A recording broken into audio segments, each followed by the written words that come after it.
नमस्कार, मी Pravin Kamble, Maharashtra news online नेटवर्कमध्ये व तसेच यश वार्तापत्रामध्ये आपल्या सर्वांचे सहर्ष स्वागत करतो। मी उभा आहे मीरा भाईंदर महानगरपालिका या ठिकाणी आणि आज मीरा भाईंदर महानगरपालिका या ठिकाणी जे आहे हजारोच्या संख्येने आदिवासी समाजातील गोरगरीब जनता या ठिकाणी आयुक्तांच्या कॅबिन समोरच येऊन चक्क बसलेले आहे। त्यांचं म्हणणं एकच आहे की आमच्या वाड्यापाड्यामध्ये वस्त्यामध्ये नागरी सुविधांचा अभाव झालेला आहे। ज्या ज्या ठिकाणी सरकारी रुग्णालय आहेत त्या ठिकाणी आमची गैरसोय होते, आम्हाला विचारात घेतलं जात नाही। चला तर मग जाणून घेऊया या सर्व कार्यक्रमाचे जे आयोजक आहेत त्यांची प्रतिक्रिया काय सांगत आहेत। मीरा भाईंदर महानगरपालिका क्षेत्रामध्ये आज आयुक्त कार्यालयाजवळच येऊन तुम्ही श्रमदिवस संघटनेचे कार्यकर्ते व गोरगरीब आदिवासी पाड्यावरील जे जनता आहे चक्क महापालिकेच्या आयुक्तांच्या कॅबिन समोरच येऊन बसलेले आहे। नेमक्या मागण्या काय आहेत, काय सांगा? मला आपल्या चॅनलच्या माध्यमातून असं शहरातील सर्वसामान्य लोकांना संदेश द्यायचा आहे की मीरा भाईंदर महानगरपालिकेमध्ये नियुक्त झालेले हे जे IAS ऑफिसर राधा विनोद शर्मा आयुक्त जे आहेत हे फक्त आणि फक्त शहराकडे लक्ष देत आहेत। ते शहरामध्ये फिरतायत, बिल्डिंगचे बिल्डर जे आहेत त्यांच्याशी भेट घेत आहेत, तिथल्या त्या समस्या सॉल्व्ह करतायत। पण मला असं वाटतंय की त्यांना ग्रामीण भागाची अजून जाणीव नाहीये। येऊन मला वाटतं त्यांना 2 वर्ष झालेली आहेत, पण 2 वर्षामध्ये त्यांनी कधी कुठल्याही आदिवासी गावपाड्यामध्ये त्यांची भेट झालेली आहे असं तर मला वाटत नाही। पण त्यांना असं सांगायचं आहे की साहेब, या शहराला वाचवण्यासाठी, या शहराला वाढवण्यासाठी या स्थानिक भूमिपुत्रांचा, आदिवासींचा खूप मोठा वाटा आहे। आज यांच्याच जमिनीवरती हे शहर उभारलेलं आहे, तुम्ही त्यांच्याकडे दुर्लक्ष केलं तर कसं होईल? आज त्यांना पिण्याच्या पाण्यापासून वंचित राहावं लागतंय। आज त्यांना नागरी सुविधा, रस्ता नाही, पाणी नाही, लाईट नाही, आरोग्याचा प्रश्न, आर्थिकदृष्ट्या दुर्बल घटक हे जे आदिवासी आहेत त्यांच्या समोर आरोग्याचा प्रश्न तर खूप मोठा प्रश्न आहे। आपल्याला माहिती असेल की मनपा अंतर्गत इंदिरा गांधी रुग्णालय आहे की जिथे गोरगरीब गरजू जे लोक आहेत त्यांना तिथे सुविधा मिळावी म्हणून ते रुग्णालय आहे। पण आमचे लोक आदिवासी ज्या ज्या वेळेस तिथे जातात तिथे डॉक्टरच अवेलेबल नसतात। 9 ते 4 त्यांची ड्युटी असताना सुद्धा ते 9 वाजता येऊन एकदा पंचिंग करतात। पंचिंग केल्यानंतर मग ते कुठे गायब होतात आजोबासारखे ते कोणालाही दिसत नाही।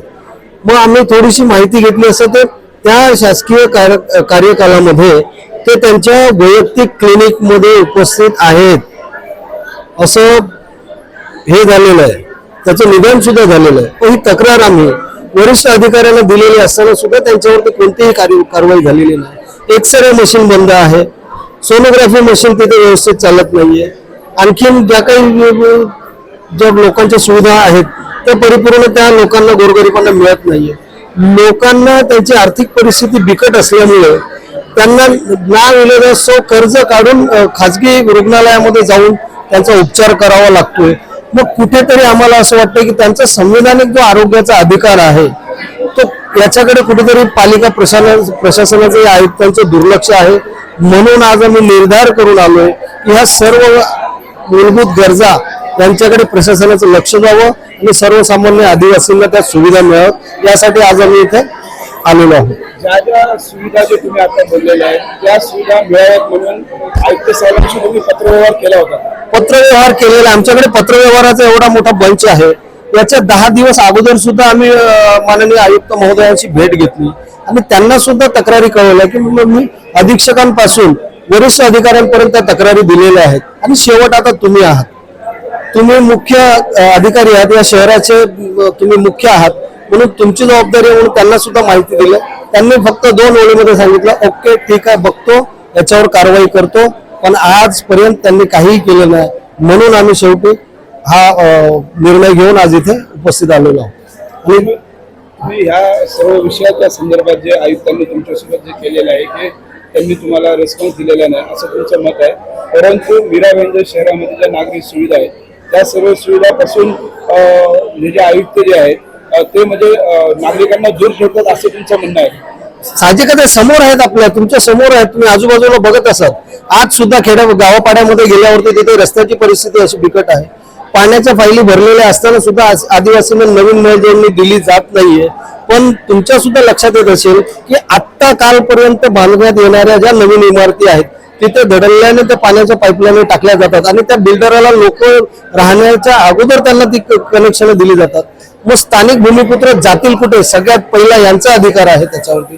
त्या मूलभूत गरजा आहेत ते त्यांना मिळायला पाहिजे, तो त्यांचा संविधानिक अधिकार आहे. मग हे जर त्याच्याकडे दुर्लक्ष करत असतील, त्यात संविधानाचा त्या कायद्याचा वापर करून आम्ही आज इथे संघर्ष करत आहोत. जर तुमच्या जर मागण्या पूर्ण नाही झाली तर पुढची भूमिका काय असणार? जर आमच्या या मागण्या पूर्ण नाही झाल्या तर यापेक्षा आणखी जास्त मोठ्या संख्येने लोकांना घेऊन आम्ही आंदोलन करू आणि या आयुक्तांचा आणि संबंधित विभागीय अधिकाऱ्यांचा बहिष्कार करू किंवा त्यांच्या निलंबनाची मागणी करू असा ठाम निश्चित आम्ही करणार आहोत. कोणत्या मंत्र्याकडून तुमची काय अपेक्षा आहे? आम्हाला आता जिथे आपण इथे थांबलेलो आहोत, इथे एका बाजूला महापौरांचं दालन आहे, एका बाजूला उपमहापौरांचं दालन आहे. सकाळपासून 10 वाजल्यापासून लोक इथे गरीब आदिवासी बसलेले आहेत. पण एक महापौरांची जबाबदारी होती की ते प्रथम नागरिक आहेत शहराचे, पण त्यांनी बघायला सुद्धा आले नाही की काय प्रश्न आहेत, कोणाला विचारलं सुद्धा नाही. मग हे बेजबाबदार लोक आहेत असा आमचा ठाम याच्यावरती आहे. कारण बाजूला त्यांच्या दालनासमोर लोक बसलेले आहेत, ते जर बाहेर येऊन विचारत नसतील तर ते कुठेतरी मग ते हवेवरती आहेत असा प्रश्न डोक्यामध्ये येतो. म्हणून आम्ही त्यांच्या सोबत असून सुद्धा आम्ही आमच्या पद्धतीने लढू. काय सांगाल ताई, तुम्ही डायरेक्ट येऊन आज आयुक्तांच्या कॅबिनच्या समोर बसलेले आहात, हो, काय कारण आहे? आज आम्ही श्रमजीवी संघटनेमध्ये सर्व हे आपल्या गावपाड्यातले जे आदिवासी बांधव भगिनी आहेत ते सर्व आपले प्रश्न घेऊन गावपाड्याचे एवढ्या वर्षापासूनचे जे रस्ता, पाणी, शौचालय, स्मशानभूमी हे विषय घेऊन आम्ही आज इथे बसलेलो आहोत.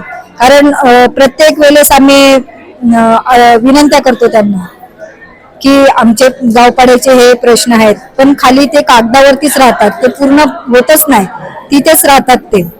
त्याच्यामुळे आज आम्ही इथे आलो आणि बसलेलो आहोत. आज आम्हाला हा निर्णय करून घ्यायचा आहे की जे आम्ही ह्या विषय घेऊन आलेलो आहोत आज इथे यांच्याकडे आयुक्तांकडे, तर तो विषय पार पाडल्याशिवाय आम्ही इथून उठणार नाही. कारण भरपूर अशा समस्या आहेत. गावपाड्यातले रस्ते खराब असल्यामुळे मुलांची शाळेचा प्रश्न असतो, त्या पाण्यामधून मुलांना शाळेमध्ये यावं लागतंय. आणि पाण्याचा प्रश्न, पाण्याची पाईपलाईन टाकली गेली पण ती नुसती दाखवण्यासाठी टाकली गेली, त्याचा पाठपुरावा पूर्ण केलाच नाही.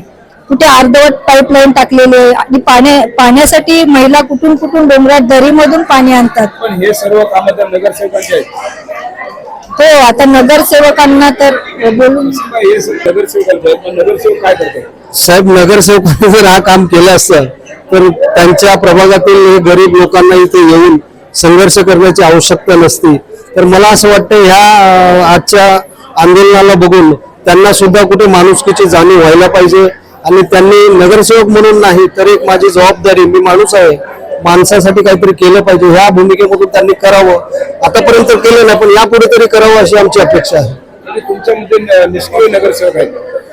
निष्क्रिय म्हणजे आता जर समजा कामं होत नसतील तर मग ते आता काही आपण बोलू शकतो त्याला, किंवा काम न करणारे, काही दुर्लक्षित करणारे किंवा अशा पद्धत जे बरेचसे अनेक शब्द आहेत. पण मला असं वाटतं की आजचा हा संघर्ष आंदोलन बघून त्यांच्या भूमिकेमध्ये कुठेतरी बदल त्यांनी करावा आणि जे स्तब्ध आहेत त्यांनी पुढाकार घेऊन गावपाड्यामध्ये जाऊन लोकांच्या ज्या नागरी सुविधा आहेत त्यांच्याकडे किंवा त्याच नागरी सुविधा पूर्ण करण्यासाठी त्यांना निवडून याच जनतेने दिलेलं आहे. म्हणून ही पुढची अपेक्षा. विवेक भाऊंना सांगितलेलं आहे का? हा विषय विवेक भाऊंना आम्ही सांगितलेला आहे. विवेक भाऊंनी सांगितलं संघर्षाची तयारी ठेवा. जर हे शासकीय प्रशासकीय अधिकारी आणि लोकनेते जर गरीब आदिवासी कष्टकरी आदिम कातकऱ्यांचे जर प्रश्न सोडवण्यासाठी अक्षम असतील तर विवेक भाऊ स्वतः उपस्थित राहून खूप मोठे जन आंदोलन या पालिका प्रशासनाच्या विरोधात घेणार आहेत. मला वाटतं पुढच्या 1-2 आठवड्यामध्येच विवेक पंडित साहेबांची इथे दौरा होणार आहे. मग तेव्हा आणखी खूप मोठ्या संख्येने आम्ही इथे आंदोलन करू. वसई विरारमध्ये नामचित असलेल्या स्नेहा दुबे पंडित ज्या ताई आहेत, ज्या आदिवासी श्रमजीवी संघटनेचं त्याही कार्य बघत होता यापूर्वी. एवढ्या डॅशिंग नेते तुमच्याकडे असताना आज तुम्हाला या ठिकाणी बसण्याची वेळ आलेली आहे. ताईला तुम्ही हा विषय सांगितलेला आहे? यापुढे आम्ही ताईंना आता हा जो आजचा विषय आहे सर्व आम्ही निवेदन ताईंना सुद्धा देणार आहोत. जर आपल्या इथले या भागातले आमदार जर सक्षम नसतील तर आम्ही ताईंकडे सर्व निवेदन देऊन ते पुढे मांडण्यासाठी आम्ही विनंती करणार आहोत. अजूनपर्यंत आमदार काय सांगाल ताई, तुम्ही उत्तम या ठिकाणी आलेले आहे, मालकी साहेबांच्या कॅबिन समोर बसलेले आहे. तुमच्या इथे स्थानिक नगरसेवक आहेत, पुन्हा मीरा भाईंदर मध्ये एक सोडून 2 आमदार आहेत. काय सांगाल, तुमचा विकास का होत नाही? काय सांगाल कारण? आता विकास काय होत नाहीये त्याच्यावर तर कसं आता विकास का नाही होतो त्यांनाच माहिती असेल की आम्ही तर वारंवार तर तक्रारी देत राहतो, कागदपत्रांचा व्यवहार करत राहतो. आम्हाला फक्त आश्वासन देते आज होईल उद्या होईल, आज होईल उद्या होईल. आणि इकडे कोण आलं आणि आमदारांकडे गेलं किंवा यांच्याकडे गेलं, आपल्या नगरसेवकांकडे गेलं तर ते सांगतात आम्ही करू, पण ते काय होत नाही. आणि एवढ्या मोठे नाले आहेत, रस्ते खराब झालेले आहेत, पाणी नाही भेटत आहे तिथे. बायका अशा म्हणजे पूर्ण पडत उठत पाणी भरतात आणि पाणी पण तिथे येत नाही व्यवस्थित. आणि जो काय पाण्याचा प्रश्न आहे, आता सुद्धा पाईपलाईन टाकले तुम्ही बघणार ना तर त्याच्यामधून मुलं अशी पडतात, त्याच्यामध्ये पडतात. आणि बायका सुद्धा ज्या गर्भधार आहेत त्यांना खूप त्रास होतो. आणि पाणी अजिबात बिलकुल येत नाही. किती 10-15 मिनिटं पाणी येतो, पाणी आल्यानंतर सगळं तो पाणी बंद होतो. आणि पाण्यासाठी सांगितलं की तुम्ही पुढे जाऊन भेटा, आमच्या हातात काय नाही. तुमच्या इथे नगरसेवक कोण आहेत, काय नाव आहे? आता आमच्याकडचे नगरसेवक तर आता शर्मिला आहे आणि शॉन प्लस 2 आहेत. पण अजूनपर्यंत त्यांच्या आमच्याकडे कार्यावरती तुम्ही खुश आहेत का? त्यांच्या कार्य आम्ही कसे खुश नाही, कारण की ते लोकांनी अजूनपर्यंत आमच्याकडे अजून काही केलंच नाहीये. हे तुमच्या मते ते कामं करत नाही? अच्छा, ते आता आलेले आहेत, शॉन तर आता आलेले आहेत. शॉनने आता म्हणजे जे काही केलंय ते आता मी त्यांच्याकडे गेलेले, तर विद्वांचं जे फॉर्मांचं होतं त्यांनी ते मला समजा ते करून दिलं. पण बाकी इतर कामं अजून का जे जुने आहेत काही अजूनपर्यंत काही नाही. काय सांगाल मोरे साहेब, आज तुम्ही चक्क आयुक्तांच्या कॅबिन समोरच येऊन बसलेले आहे, काय कारण? आपल्या माध्यमातून मी सांगू इच्छितो की आपण हे जो मागे जे कर्मचारी बसलेले आहेत ते कर्मचारी औषध फवारणी विभागात काम करतात. हे कर्मचारी अनेक वर्षापासून या पालिकेत काम करतात आहे. आता आपण बघितलं मागच्या ठरावामध्ये काही आपल्या मर्जीतल्या ठेकेदाराला ठेका द्यायचं काम हे प्रशासन आणि इकडचे जे सत्ताधारी आहेत ते करत आहेत. या ठेक्यामुळे जे कामगार आज तिथे कार्यरत काम करत आहेत, आज तुम्ही बघता पाऊस येऊन गेला, आज पावसामध्ये या लोकांनी जी इमानतदारी सेवा केली, डेंग्यूचा मलेरियाचा प्रादुर्भाव होऊ शकत होता, पण कामगारांनी त्याची पर्वा न करता आपले इमानतदारी सेवा या पालिकेला दिली की आज न उद्या आपला पगार होईल. पण हे पालिका प्रशासन डिंब आहे तसंच आहे, त्याच्यामध्ये काहीच बदल झालेला नाही. हे उलट ठेकेदाराला मांडीवर घेऊन बसलेले आहेत. आमचा थेट आरोप आहे की याच्यामध्ये जी कमिशनखोरी चालते, कमिशनखोरीमुळे हे सर्व चाललेलं आहे. त्यामुळे सामान्य नागरिकांची, सामान्य कामगारांची दखल घेतली जात नाही यांच्याकडून. किती महिन्याचा पगार बाकी आहे? एक 4 ते 5 महिन्यापासून 5 महिन्याचा पगार यांचा बाकी आहे. अजून पण पालिका आमच्याकडे वेळ मागते की आम्हाला 10-15 दिवसाची मुदत द्या. तर आम्ही आता अतिरिक्त आयुक्तांना भेटायला गेलो होतो, त्यांना पण आम्ही स्पष्टपणे नकार सांगितला तर याच्यासाठी ठोस निर्णय होत असेल तर आम्ही उठू, अन्यथा आम्ही रात्रभर बसायची तयारी आमची आहे. दुसरा एक विषय होता की अतिक्रमण विभागात काम करणारे कर्मचारी आहेत, जेव्हा नवीन ठेका आला त्या नवीन ठेकेदाराला हा ठेका दिला, त्यांनी सुट्टीचा पगार जो असतो लिव्हिंग कॅशमेंट तो एका कंपनीने म्हणजे साई गणेश कंस्ट्रक्शन म्हणून कंपनी आहे त्यांनी 11,000 टाकलाय.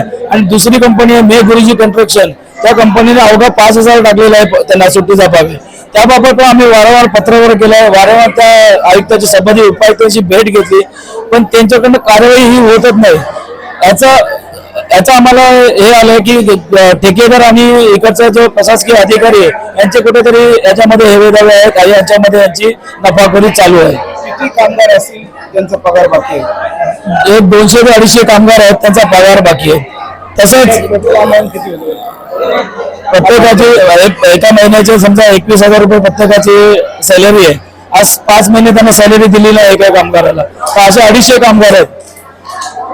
हे जे अधिकारी जे आयुक्त साहेबांच्या माध्यमातून जे असं हलगर्जीपणा केला जातो, कर्मचाऱ्यांना अशा पद्धतीने हेटावले केले जाते, नेमकं प्रशासनाची काय भूमिका असली पाहिजे, कशामुळे असे करतात? बघा, प्रशासनाकडे अधिकार आहेत, त्या अधिकाराचा त्यांनी वापर करायला पाहिजे. ठेकेदार हा अधिकाऱ्यापेक्षा मोठा नाहीये. जर अधिकाऱ्यांनी मनात आणलं तर ताबडतोब निर्णय होऊ शकतो, तुम्हालाही माहिती आहे. पण अधिकारी कुठेतरी या बंधनाखाली आहेत म्हणून या सगळ्या गोष्टी होतात आहेत. तसंच आपण बघताय की महासभेमध्ये ठराव जे पास होतात त्या ठरावामध्ये पण काहीतरी मला वाटतं सत्ताधारी पण त्यामध्ये सामील असू शकतात, कारण की टक्केवारी आता सगळीकडे चालू आहे. हाच विभाग असं नाही, सगळ्या विभागात आता टक्केवारी चालू आहे. सर, मीरा भाईंदर शहरामध्ये एक सोडून 2 आमदार आहेत, त्यांच्याकडून तुमची काय मागणी असणार आहे या सर्व विषयावर? आमची तर अपेक्षाच नाही. जर त्यांनी आमदार, जे स्थानिक आमदार आमच्या स्थानिक कामगार घरी बसवलेले आहेत, त्यांचा जर विचार केला असता तर आमदारांनी हा ठराव मला तरी वाटतं 6 महिने घालवले नसते. हा ठराव लगेच व्हायला पाहिजे, कारण तो कामगारांच्या हिताचा होता. कुणाला फायदा होईल याचा गोष्टीचा नव्हता, कामगारांच्या हिताचा होता. आपण बघू शकता, काल एका कामगाराचा मृत्यू झाला.